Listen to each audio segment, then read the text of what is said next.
This is Tom Fox, and welcome to the Kerrville Weekly News for the week ending October 5, 2024. Gil and Andrew are on assignment today, so I'm going to take a solo pass. Our first story is that the public is invited to participate in the Kerrville 2050 Plan Update. A process is underway to update the 2050 Comprehensive Plan.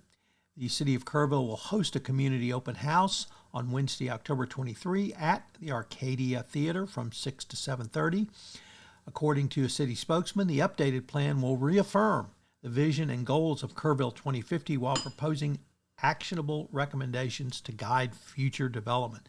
Citizens can sign up for project dates and notifications at kerrville2050.com. Our next story is about the upcoming Welcome Home Fest at the Quiet Valley Ranch from the Kerrville Folk Festival. The Kerrville Folk Festival Foundation is gearing up to welcome fans for this highly anticipated return of the Welcome Home Fest. The community event promises a weekend filled with songwriters and storytellers curated to celebrate the spirit of the 50-year-plus Kerrville Music Festival heritage with a fresh take on different types of genre. This year's attendees will have a chance to get up close and personal with an eclectic mix of artists and other punk fusions sounds. The reimagining the longtime event has been a really special work for the foundation, and it preserves the freewheeling spirit of the festival while drawing new attendees. Our next story is a little bit, I don't want to say difficult, but certainly something that's troubling, which are the terroristic threats that are becoming an everyday conversation in the United States. And these hoaxes have made their way to Kerrville, as in the first week of school, a terror threat was made on the Tivy High School campus, or at least was reported.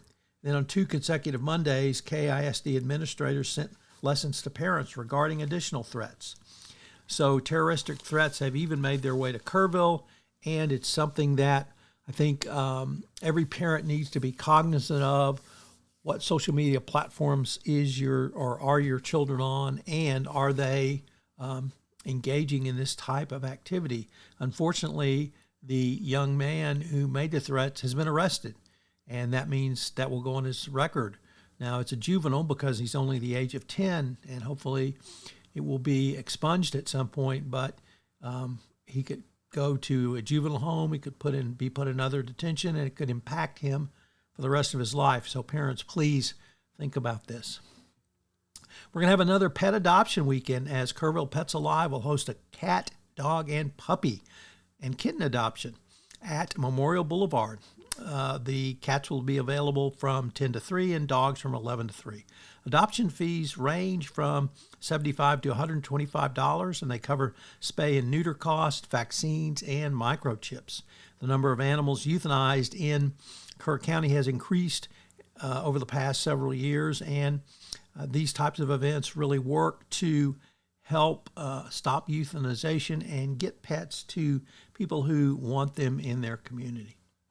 And I'm going to report on a speech given by Kerrville City Manager Dalton Rice to the Rotary Club, which I attended. And one of the most interesting things was the talk was generally about growth of Kerrville and Kerr County. And of course, being the city manager, he focused on Kerrville, but Kerrville averages over the past 10 years between 0.9 to 1.1% growth. So for those who think that we're being overrun by foreigners or even people from other parts of Texas, it turns out it's just not quite true. Kerr County is 79th in the state rankings of counties for growth, and this is an amount of people that I think is clearly manageable for the foreseeable future. But it's something that Kerrville residents need to think about. Are we going to have growth? Is that growth going to be not simply sustained, but planned, and planned for the types of services needed, the infrastructure needed, the water needed, the wastewater that must be disposed of? All those questions are things that the Kerrville City Council and Kerr County think about almost on a continuous basis. And our final story is the Hill Country Youth Orchestra is having their annual fundraiser. It will be Saturday, October 19th from 11 to 2 at the Museum of Western Art. You can get more information on this fundraiser, which of course is a high tea. It's a ton of fun. You get to dress up and you'll really enjoy yourself supporting this most worthy cause. You can find out more information at the Hill Country Youth Orchestra website of hcyo.org. This is Tom Fox. Thanks so much for listening. We look forward to visiting with you next week. This is Tom Fox. I hope you enjoyed this edition of the Kerrville Weekly News Roundup. This podcast is a production of the Texas Hill Country Podcast Network. If you've enjoyed this podcast, I hope you will subscribe or rate and review this podcast wherever great podcasts are listened to. I hope you'll join Gilbert, Andrew, and myself next week where we take a look at some of the top stories from Kerrville and the surrounding Hill Country area. Thanks so much for listening.